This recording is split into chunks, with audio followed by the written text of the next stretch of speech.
प्रथम परभणीपासून चालू झालेलं हे आंदोलन, त्यानंतर मुंबई, त्यानंतर लातूर, त्यानंतर जालना, सोलापूर, धाराशिव,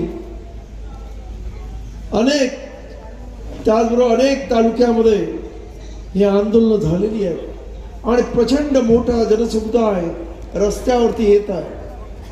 आणि एवढं येत असताना सुद्धा आता आमच्या आमदार मी सांगितलं सिद्धार्थजी खराताने की या 27 आमदारांनी मुख्यमंत्र्यांना भेट दिली. मुख्यमंत्र्यांनी उडत त्यांच्याशी चर्चा केली, 2 मिनिटं सुद्धा दिली नाही. त्यानंतर त्यांनी भेटीसाठी वेळ मागितला. अजूनही या महाराष्ट्राच्या मुख्यमंत्र्याला या 27 आमदारांना भेटायला वेळ नाही. तो इतरांना भेटतोय. काय परिस्थिती आहे बघा. मी सुद्धा त्यांच्या ईमेलवर भेटीची वेळ मागितली, अजूनही देत नाही. कारण त्यांचा बोलबिता धडी वेगळाच कुणी आहे आणि त्यांना आदेश दिला आहे की हे झालं पाहिजे आणि त्यासाठी त्यांची धडपड चाललेली आहे.